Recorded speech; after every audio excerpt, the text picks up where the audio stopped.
আসসালামু আলাইকুম রহমতুল্লাহি বারাকাতুহু। কেমন আছেন সবাই? আপনাদের সাথে আমি আজকে 3টে জিনিস শেয়ার করব, যেটা আমি সবসময় করে থাকি। যখন একটা মানুষ প্যানিক অ্যাটাক করে বা অনেক বেশি ডিপ্রেশনে থাকে, চিন্তাগ্রস্ত থাকে, তখন অনেক সময় তার প্যানিক অ্যাটাক হয়, কিন্তু সে বুঝতে পারে না। যেমন বুক ধড়ফড় হয়, অনেক বেশি হার্ট আপনার স্পন্দন হয়, বুক ধড়ফড় করে, হার্ট বিট বেড়ে যায়, নিঃশ্বাস নিতে কষ্ট হয়। তখন তার বোঝার কোনো উপায় থাকে না যে তার প্যানিক অ্যাটাক হচ্ছে, কারণ অনেক মানুষই প্যানিক অ্যাটাক সম্পর্কে অবগত নয়।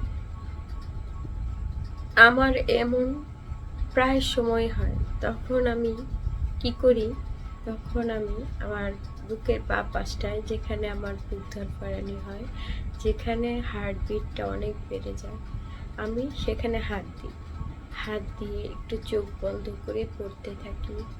বিসমিল্লাহির রহমানির রহিম। আল্লাহুম্মা সাল্লি আলা মুহাম্মাদিন ওয়া আলা আলি মুহাম্মাদ কামা সাল্লাইতা আলা ইব্রাহিম ওয়া আলা আলি ইব্রাহিম ইন্নাকা হামিদুম মাজিদ। আল্লাহুম্মা বারিক আলা মুহাম্মাদিন ওয়া আলা আলি মুহাম্মাদ কামা বারাকতা আলা ইব্রাহিম ওয়া আলা আলি ইব্রাহিম ইন্নাকা হামিদুম মাজিদ। যেই পর্যন্ত আপনার বুক ধড়ফড়ানি না কমে, এটা ঈমান ও তাকওয়ার সাথে আপনি চোখ বন্ধ করে ধীরে ধীরে পড়তে থাকবেন।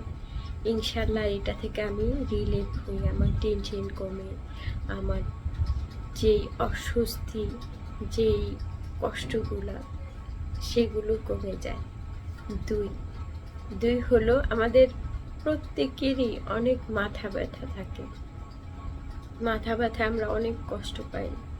আপনি তাকওয়ার সাথে আপনার ডান হাতটা এভাবে মাথায় একটু চাপ দিয়ে ধরবেন।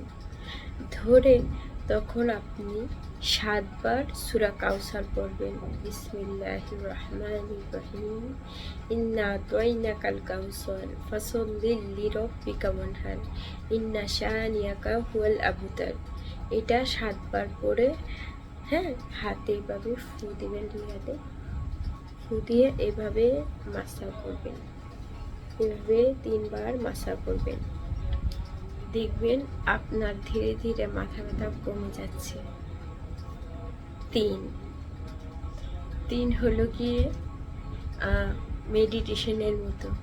যখন আপনার নার্ভটা আপনার দুর্বল হয়ে যায়, আপনার অনেক বেশি অশান্তি লাগতে থাকে, বা আপনি অনেক রাগান্বিত হয়ে যান কারো ওপর, তখন দেখবেন আপনার হাত পা কাঁপছে। তখন আপনি কি করবেন, রিল্যাক্স হয়ে একটা নাক বন্ধ করে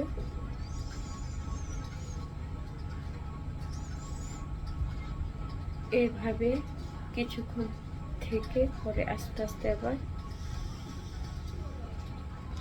মানে আপনি অক্সিজেনটা ভিতরে নিয়ে কিছুক্ষণ থেকে পরে আস্তে আস্তে আবার কার্বন ডাইঅক্সাইড বের করবেন, মানে নিঃশ্বাসটা বের করবেন, আবার ভিতরে আস্তে আস্তে নিয়ে কিছুক্ষণ থেকে আবার আস্তে আস্তে নিঃশ্বাসটা বের করবেন। ঠিক একইভাবে